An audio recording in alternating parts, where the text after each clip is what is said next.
নমস্কার বন্ধুরা, মৈত্রী রান্নাঘরে আপনাদের স্বাগত। তো আজকে আরেকটা রেসিপি নিয়ে চলে এসেছি। তো রেসিপিটা কি দেখতে থাকুন। আজকে আমি আপনাদের বানিয়ে দেখাবো চিলি পনির। তো চিলি পনির বানানোর জন্য এখানে আমি 350 গ্রাম পনির নিয়ে নিয়েছি।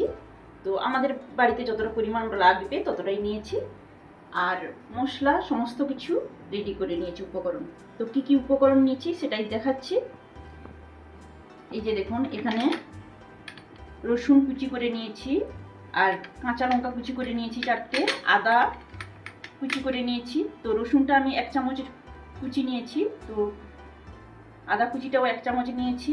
তারপর আদা বাটা নিয়েছি 1/2 টেবিল চামচ, রসুন বাটা নিয়েছি 1 টেবিল চামচ, লবণ নিয়েছি পরিমাণ মতো যতটা লাগবে আমি লবণ দেবো, আর লঙ্কার গুঁড়ো নিয়েছি 1/2 টেবিল চামচ।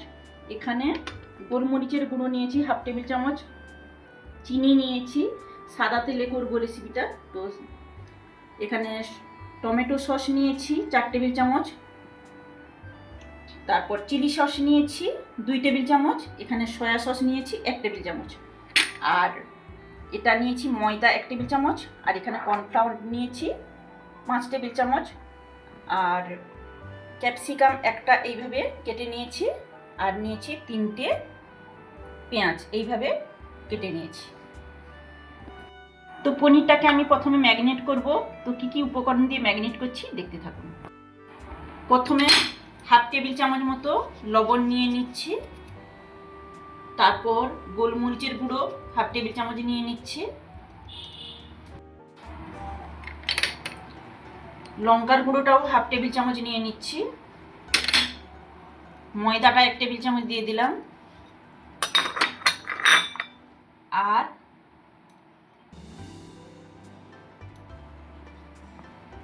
কর্নফ্লাওয়ারটাও নিয়ে নিলাম 3 টেবিল চামচ মতো। এবার আমি সমস্ত উপকরণ ম্যারিনেট করে নেব। এভাবে উল্টে পাল্টে আমি ম্যারিনেট করে নেব। এর সঙ্গে আদা পেস্টটাও দিয়ে দেবো 1/2 টেবিল চামচ, আর রসুনের পেস্টটাও দিয়ে দেব।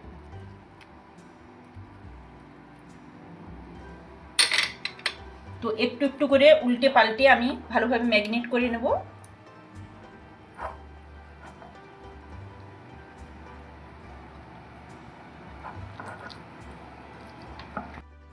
তো গ্যাস ওভেনে কড়াই বসিয়ে দিয়েছি, আঁচ জ্বালিয়ে দিয়েছি। এবার আমি পনিরগুলো ভাজার জন্য সাদা তেল দিয়ে দিলাম। কড়াইতে তেল গরম হয়ে গেছে, আমি এবার পনিরের টুকরোগুলো দিয়ে দেবো এক একটা করে।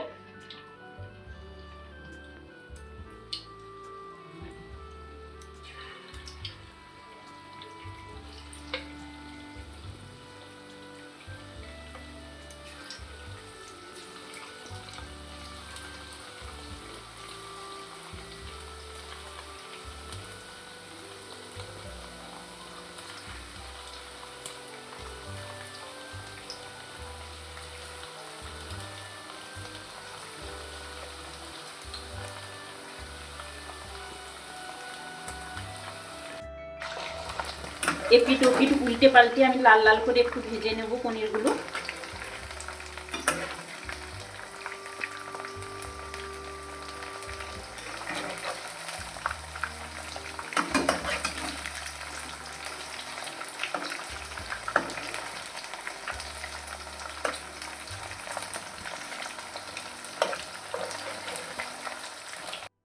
দেখুন, পনিরগুলো এইভাবে লাল লাল করে ভেজে নিয়েছি।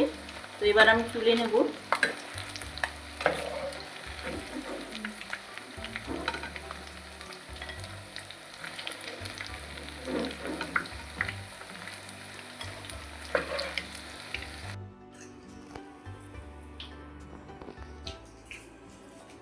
তো এই পনির ভাজা তেলের মধ্যে আমি রান্নাটা করে নেব।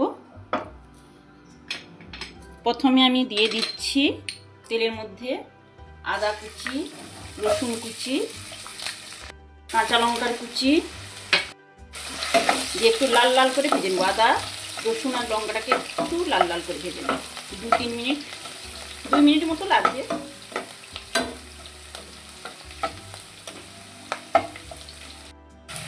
দেখুন কালারটা চেঞ্জ হয়ে গেছে।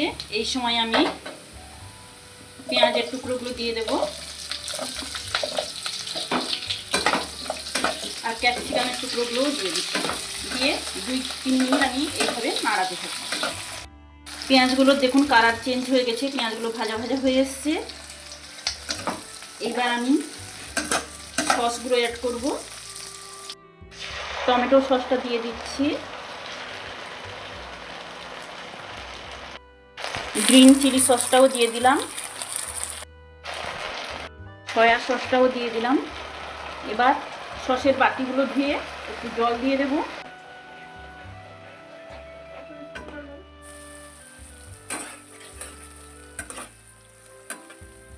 এবার বাটি ধোয়া জলগুলো দিয়ে দিচ্ছি।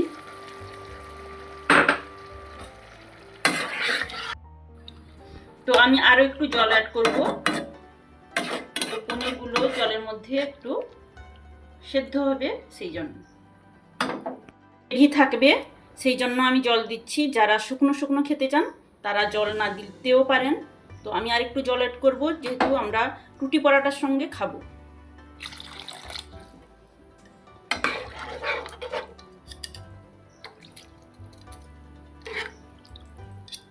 জল দিয়ে আঁচটা ফুল করে দিয়েছি, এবার ফুটুক, তারপর পনিরগুলো আমি দিয়ে দেব। তো দেখুন জলটা ফুটে উঠেছে, এই সময় আমি পনিরগুলো দিয়ে দেব।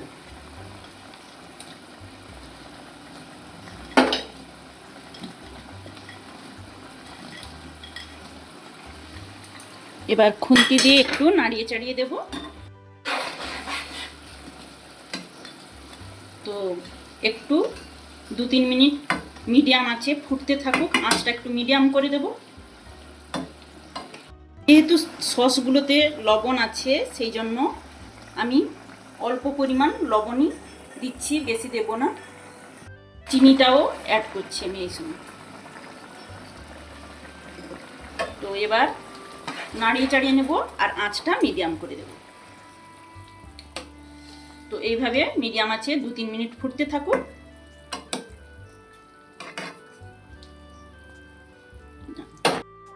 এইখানে নিয়েছি 1 টেবিল চামচ কর্নফ্লাওয়ার, এটা একটু জলে গুলে আমি দেখুন 2-3 মিনিট মতো ফুটেছে। এই সময় আমি কি করব বলুন তো, 1 টেবিল চামচ কর্নফ্লাওয়ার, তো এটা আমি জলে গুলে নেব। কর্নফ্লাওয়ারটা গুলে নিয়েছি 1 টেবিল চামচ জলে, এবার মধ্যে অ্যাড করব। খুন্তি দিয়ে আমি একটু নাড়িয়ে চাড়িয়ে দেবো, আঁচটা বাড়িয়ে দিচ্ছি, একটু ফুটে উঠবে 1 মিনিট মতো। তো 1 মিনিট মতো ফুটে গেছে, তো আঁচটা আমি এবার বন্ধ করে দিচ্ছি। দেখুন কত সুন্দর লাগছে দেখতে, দারুণ লাগছে না? আমি তো চিলি পনিরটা এইভাবে বানিয়ে থাকি, আপনারা কেমন বানান তো আপনার কমেন্টের মাধ্যমে জানাবেন। আর আমার রেসিপিটা আপনাদের কেমন লাগলো সেটাও কমেন্টের মাধ্যমে জানাবেন। এবার আমি একটা বলে আমি সার্ভ করে নিচ্ছি।